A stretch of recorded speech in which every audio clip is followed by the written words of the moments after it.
2024 में वो प्रधानमंत्री मोदी के खिलाफ मजबूत मुकाबला करेंगे और सब मिलजुल कर करेंगे। इसका क्या परिणाम होगा, देश इसे कैसे लेता है, माहौल क्या है, जानने के लिए न्यूज़ 24 है बिहार की राजधानी पटना में।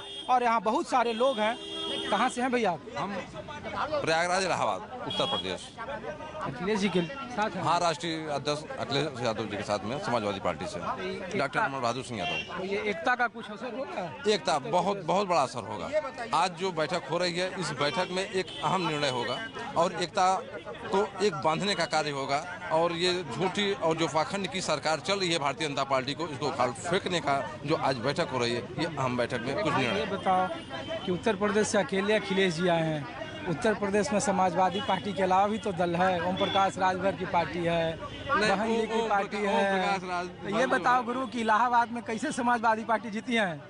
जब कांग्रेस अकेले लड़ी है, समाजवादी अकेले लड़ी है, बीएसपी अकेले लड़ी है, तो बीजेपी कैसे जीती है? बीजेपी तो अब जो झूठा और मक्कारी की जो हम ये गुप्ता छोड़ी थी जो है, अब जनता जान गई है। जनता अब भारतीय जनता पार्टी को बिल्कुल चुनने वाली नहीं है। वोट कैसे मिला? नहीं, अब मिला बोले से नहीं खबाक बने। झूठ का में नफरत फैलाने का जो है, हम उनका जो है पीएचडी प्राप्त है। आप लोग कहाँ से भाई साहब? मैं जनता दल यूनाइटेड बिहार प्रदेश का नेता। जी।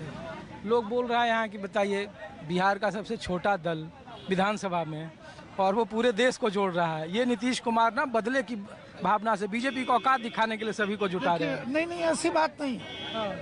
आप भी जानते हैं और हम भी जानते हैं, देश के ऊपर अंग्रेजों का जो शासन था, थोड़ा हम फ्लैशबैक में ले चलना चाहते हैं। फूट डालो शासन करो वाली नीति और सिद्धांत पे था। तो आज जो देश के अंदर जो सत्ता में है, केंद्र सरकार में बैठी हुई सरकार है, उसके खिलाफ तो वोट पड़ता ही है।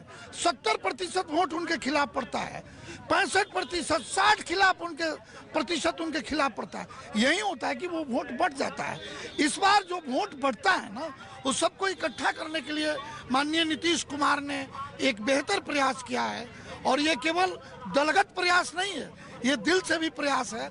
और हमको लगता है कि जैसे सारी विपक्षी पार्टियां नहीं देखा, मिट्टी में मिल जाएंगे। भाई साहब सुनिए, पोस्टर वार चलता है। ये पूछेगा ना जनता, आपका कार्यकर्ता है। आपने कहा पोस्टर वार, तो पोस्टर वार चलता है। ये आपके टैलेंट के ऊपर निर्भर करता है। नीतीश कुमार का टैलेंट है। ये मैं बता रहा हूँ ना कि देश को कैसे चलाना है, ये टैलेंटेड व्यक्ति ही तय कर सकता है।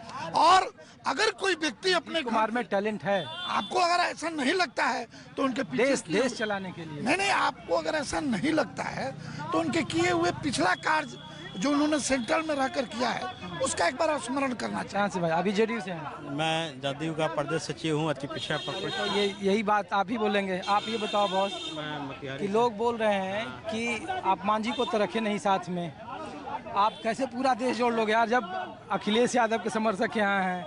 अब आप उत्तर प्रदेश से हो? हाँ, अरे देखो बताओ, अब यही नहीं बता पा रहे हैं कि वहाँ कैसे विपक्ष एक होगा, मायावती एक साथ कैसे आएंगे? क्यों नहीं, सब एक होंगे। पूरा विपक्ष एक है। और आपको बता दूं कि मोदी जी से देश की जनता, उनकी दोहरी नीति, उनके दोहरे कार्यक्रम से, उनका ईडी सीबीआई खाली विपक्ष पे चलता है। उनका भी सांसद ब्रजभूषण सिंह के ऊपर पहलवान बेटियों ने आरोप लगाया, उसकी गिरफ्तारी तक नहीं पासपोर्ट में, और केस वापस ले ली गई। किसान, नौजवान बेरोजगारी से परेशान है। इसलिए आप जानिए कि पूरा विपक्ष एक होने जा रहा है और पूरा विपक्ष नेतृत्व नीतीश कुमार जी कर रहे हैं। और जेपी आंदोलन हुआ था यहाँ से, इसी पटना से, और उसी जेपी आंदोलन संपूर्ण क्रांति की आगाज होने जा रही है। और नीतीश कुमार के नेतृत्व में पूरा विपक्ष मिलकर सरकार बनाएगा। भाई लोग कह रहे हैं कि टीवी पर बोलने से तो एकता हो नहीं जाएगी, वहाँ तो बात करना पड़ेगा ना। अखिलेश जी उत्तर प्रदेश में कहाँ बात कर रहे हैं, कांग्रेस से बात नहीं कर रहे हैं। कांग्रेस में उनकी एकता हो गई है, आप जान लीजिए। अभी कांग्रेस और अखिलेश यादव की एकता हो चुकी है। और पूरा विपक्ष जब एक हो जाएगा तो एक के खिलाफ एक लड़ेगा। और मोदी जी साफ होने जा रहे हैं और नीतीश कुमार जी नेतृत्व में सरकार बनाने जा रहे हैं। आप अच्छी तरह जान लीजिए, देश की जनता, नौजवान, किसान, मजदूर, सब मोदी जी से परेशान हो चुका है। इनके भैया बिल्कुल सही कहा आपने। आज जिन लोगों को आप विपक्ष में नहीं देख रहे हैं, कल को वो भी आपको दिखेंगे, इस बात की पूरी गारंटी है। और देश के अंदर दो ही विचारधारा की लड़ाई होगी। एक जो सब सामंतवाद विचारधारा के लोग बैठे हुए हैं और जो देश चला रहे हैं, और दूसरे वे लोग जो समाजवाद विचारधारा के लोग हैं, ये सभी लोग एक होंगे। आपको लग रहा है कि 40 में से इस बार पिछली बार 39 जीते आप नीतीश कुमार और बीजेपी। भाई साहब मैं 40-39 और बगल में बंगाल 42 और बगल में यूपी 80 की बात नहीं कर रहा हूँ, मैं 542 सीट की बात कर रहा हूँ। पूरे देश स्तर पर यह लड़ाई होगी और दो ही विचारधारा में लड़ाई होगी, एक सामंतवाद और दूसरा समाजवाद। सीधी बात। देखिए कि यहाँ पे किस तरीके का माहौल है, न्यूज़ 24 आपको दिखा रहा है। अलग अलग तरीके के लोग हैं। आप भी लगता है उत्तर प्रदेश से भाई साहब? जी हाँ जी, अखिलेश जी के साथ आए हैं जी जी। ये बताइए कि एकता हो जाएगी उत्तर प्रदेश में अकेले समाजवादी पार्टी?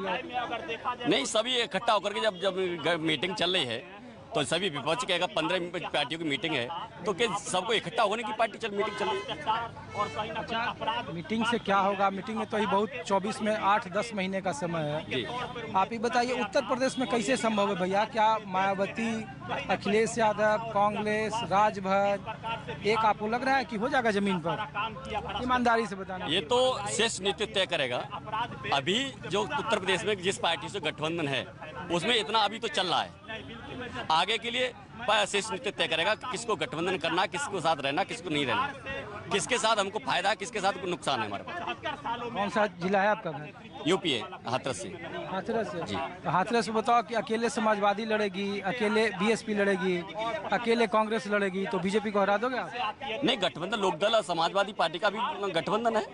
लोकदल तो आया नहीं है। अरे कोई विजय हो सकती है नहीं आने की। अब कोई जरूरी है, अब मैं कहीं जा रहा हूँ और नहीं जा पाऊँ तो ये थोड़ा अंदाजा लगा सकता है कि गठबंधन नहीं है, कोई वो नहीं। तो देखिए बिहार की राजधानी पटना से बहुत उम्मीदें हैं। हालांकि बैठक को लेकर के, बैठक के बाद एक आम सहमति जरूर बनी है इस बैठक में, और लेकिन इसमें और बहुत सारे बैठकें होंगी। अभी 10 महीने का वक्त है लोकसभा चुनाव में और यहाँ तरह तरह के लोग हैं। ये भाई साहब बिहार को विशेष राज्य का दर्जा कहाँ से हो भाई? जी हम बुद्ध ज्ञान की धरती गया से आए हैं सर। गया से। और मेरा 38 जिला पे यात्रा चलता है, जिलाधिकारी को ज्ञापन देते हैं। और सबसे पहले मैं न्यूज़ 24 को मैं धन्यवाद देता हूँ कि मेरी कि ये यहाँ किस लिए आए हो? सर यहाँ इसलिए आए हैं कि मैं यात्रा पे था तो हमें लगा कि बहुत सारे राज्य के मुख्यमंत्री आ रहे हैं, तो मैं सबको बिहार विशेष दर्जा B1 की तरफ से मेरे हरित नमस्कार, इनको बधाई देता हूं कि आज का जो बैठक है तो दर्जा नीतीश कुमार भी मांग रहे हैं। जी सर, तो नीतीश कुमार जी को मांग रहे हैं, लेकिन वो समय समय पर मांगते हैं। पता नहीं इनकी क्या व्यवस्था है कि चुप हो जाते हैं। लेकिन मांग जो है मेरी 2021 से मेरा कंटिन्यू है और मैं मांगते रहूंगा जब तक विशेष राज्य का दर्जा मैं केंद्र से मांग रहा हूँ। ये तो बीजेपी के साथ से नीतीश कुमार तो नहीं मिला विशेष राज्य। अब नहीं मिलेगा तो मिलेगा। हो सकता है कि प्रधानमंत्री के रूप में बिहार से नीतीश कुमार अगर हो तो इनका जो काम है बहुत आसान तरीके से मेरी मांग को पूरा कर देंगे। कहाँ से? बिहार से हैं आप? हाँ, गोपालगंज से। गोपाल जेडीयू के कार्यकर्ता हैं? नहीं, कांग्रेस के। अरे कांग्रेस के हैं। तो बताओ, आज राहुल गांधी ने कहा कि भाई कांग्रेस का डीएनए बिहार में बसता है, तो डीएनए तो बसाने की बात कर रहे हैं, लेकिन बिहार में कांग्रेस दिख रहा है। आपको लग रहा है कि सब ठीक रहेगा? देखिए, उनके कहने का मतलब किया कि आज़ादी की जो पृष्ठभूमि थी, डॉक्टर राजेंद्र बाबू, जगजीवन राम जी, इन लोगों ने, फखरुद्दीन अली अहमद ने, ये तमाम लोगों ने, मजरूल हक ने, तो ये सारे लोग बिहार के धरती से जो ये डीएनए इस संदर्भ में कहे कि ये क्रांतिकारियों की धरती है और परिवर्तन की लहर यहीं से हुआ है। जब देश में, चाहे वो जेपी के नेतृत्व में हुआ हो, चाहे आगे ये 24 में राहुल जी के नेतृत्व में। डीएनए पर देखो, केजरीवाल के बारे में तो देख ही रहे हो कि क्या है। जैसे आप बिहार की यूनिट यहाँ विरोध करते रहते हो कि भैया संगठन की नहीं सुनती है, वैसे ही पंजाब की यूनिट विरोध कर रही है, दिल्ली की यूनिट विरोध कर रही है कि केजरीवाल के साथ मत जाओ। इस समय व्यक्तिगत लाभ को छोड़कर त्यागना होगा और देश हित में सोचना होगा। इस समय संगठन की शिकायत कि यहाँ ये कमजोर, यहाँ ये कहने का समय अब नहीं है। ये चुनाव के बाद।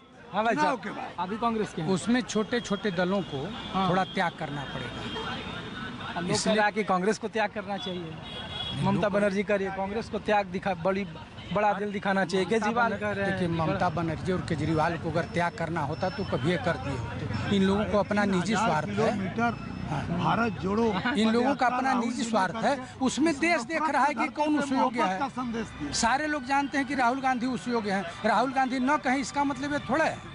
वो तो छोटे छोटे दलों को कहना चाहिए।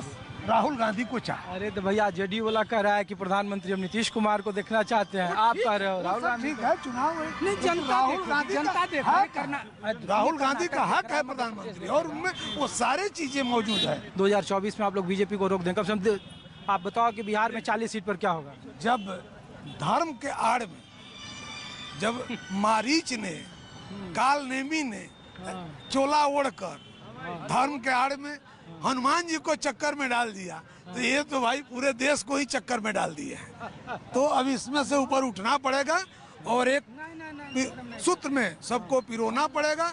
लोकतंत्र को बचाने के लिए, इस धरती पर, इस देश में एकता और अखंडता कायम करने के लिए, धर्मनिरपेक्षता के लिए विपक्ष को एक साथ एकजुट, सारे मनभेद भुलाकर एक साथ कदम से कदम मिलाकर। तो देखिए, विपक्ष को एक साथ आना चाहिए, ये सभी लोग मानते हैं। और बैठक में मुद्दों के आधार पर ही सहमति बनी है कि मुद्दों के आधार पर सहमत हैं, आम सहमति है। अलग अलग अभी मतभेद हैं, मनभेद हैं, लेकिन बार बार कहा जा रहा है कि ये दलों का नहीं, दिलों का महागठबंधन है।